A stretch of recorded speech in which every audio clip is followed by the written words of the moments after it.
ഇതിൻ്റെ സ്റ്റോറി ഞാൻ എപ്പോഴും പറഞ്ഞു, ഞാൻ ഫിലിം ഫീൽഡിലായിരുന്നു, അതുകൊണ്ട് ഞാൻ പറയുന്നത് സ്റ്റോറി, സ്ക്രിപ്റ്റ്, ഡയറക്ഷൻ, ആക്ടിങ് ഇതെല്ലാം കൂടിയും നന്നായാൽ മാത്രമേ ഒരു പടം വിജയിക്കുള്ളൂ. അതിൻ്റെ ഒരു തെളിവാണ് ഈ പടം. പ്രത്യേകിച്ച് നമ്മുടെ ലാലേട്ടൻ്റെ ആക്ടിങ് ത്രൂ ഔട്ട് ഒരു സെക്കൻഡ് പോലും നമുക്ക് ബോറടിച്ചില്ല. പ്രത്യേകിച്ച് കോർട്ട് റൂമിൽ മാത്രമായിട്ടൊരു സംഭവമുള്ളത്, എന്നിട്ട് പോലും ഒരു സെക്കൻഡ് ബോറടിച്ചില്ല. അതുകൊണ്ട് എന്തായാലും ഈ പടം സൂപ്പർ ഹിറ്റിലേക്ക് പോകുന്നതാണ് എൻ്റെ വിശ്വാസം. ലാലേട്ടൻ്റെ ജിത്തു ജോസഫിൻ്റെ മാജിക് ഐറ്റം എന്ന് തന്നെ പറയാം. കാരണം ഇതൊരു കോർട്ട് ഡ്രാമ ത്രില്ലർ ബേസ്ഡ് സ്റ്റോറിയാണ്. അപ്പം പ്രേക്ഷകരെ പിടിച്ചിരുന്ന കുറേ എലമെൻറ്റ്സ് പടത്തിൽ ഓൾറെഡി ഉണ്ട്. ഇനി എടുത്തു പറയേണ്ടത് സൊസൈറ്റിയിൽ നടക്കുന്ന അല്ലെങ്കിൽ നിർഭയ പോലുള്ള ഇടയിലെ കേസുകളൊക്കെ നമുക്ക് കണ്ടിട്ടുള്ളതാണ്. അപ്പോൾ അതുപോലൊരു കേസാണ് ഇതിൽ ഡിസ്കസ് ചെയ്യുന്നത്. ലാലേട്ടൻ്റെ ആയിട്ടുള്ള കുറേ മാനറിസങ്ങളും സ്റ്റൈലുകളൊക്കെ കാണാൻ പറ്റി. അതുപോലെ തന്നെ പ്രിയാമണി ആണെങ്കിലും ഗണേഷ് ആണെങ്കിലും എക്സ്പെഷ്യലി എടുത്തു പറഞ്ഞ സിദ്ദിഖിൻ്റെ അസാധ്യ പെർഫോമൻസ് ആണ്. ഒരു ഹിറ്റ് പടത്തിൻ്റെ ഏറ്റവും വലിയ ഇമ്പോർട്ടൻറ്റ് ഘടകമായിട്ട് സിദ്ദിഖ് മാറിക്കഴിഞ്ഞു എന്നുള്ളതാണ്. എടുത്തു പറയുന്നത് പ്രേക്ഷകർക്ക്, എക്സ്പെഷ്യലി കുടുംബ പ്രേക്ഷകരുടെ തിയേറ്ററിൽ വന്ന് മസ്റ്റായിട്ട് കാണേണ്ട പടമാണ്. കാരണം ഇതുപോലെ ഇരയ്ക്ക് നീതി കിട്ടാത്ത ഒരുപാട് കേസുകൾ ഇന്ത്യയിലുണ്ട്. അവരുടെ അവസാന പ്രതീക്ഷയാണ് കോടതിയിലാവുന്നത്. ഈ പടത്തിലൂടെ അത് കാണിച്ചു തരുന്നത് നല്ല പടം, തിയേറ്റർ വാച്ച് സിനിമ തന്നെയാണ്.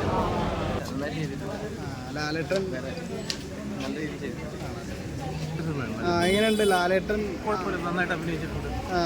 ഫാമിലിയായിട്ട് കാണാൻ പറ്റിയതാണ്. കോടതി നമ്മുടെ നാട്ടിൽ നടക്കുന്നതിനെ കണ്ടുപിടുത്തം നമ്മുടെ പോലീസുകാരുടെ ഫെയിൽ ചെയ്തു. കോടതിയുടെ നല്ലതാണ്, നല്ല സിനിമയാണ്. ലാലേട്ടൻ്റെ പെർഫോമൻസ് കാര്യങ്ങളൊക്കെ അടിപൊളി.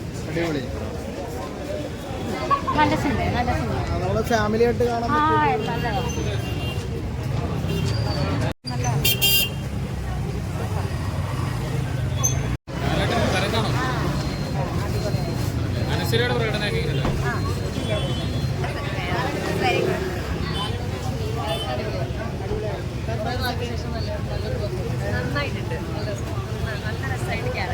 ഫാമിലിയായിട്ട് കാണാൻ പറ്റിയൊരു പടമാണ് ചേച്ചി. അതെ അതെ, നമ്മുടെ നിയമ സംവിധാനങ്ങളൊക്കെ ഒരുപാട് പഴുതുകളോടുകൂടിയാണ് ഇങ്ങനെ നിറയെ ഇങ്ങനെയുള്ള കേസ് കെട്ടുകളിൽ ഈ കുട്ടികൾ ഇങ്ങനെ പെട്ടു പോകുന്നത് അല്ലേ? പക്ഷേ ഇങ്ങനെയായിരിക്കണം നിയമം, അതല്ല ശരി.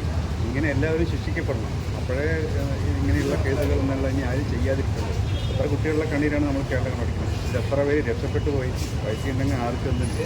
നിലവിലുള്ള വക്കീലന്മാരൊക്കെ വന്നു കഴിഞ്ഞാൽ ഇങ്ങനെ അത് സൂക്ഷിതരം നഷ്ടപ്പെടും.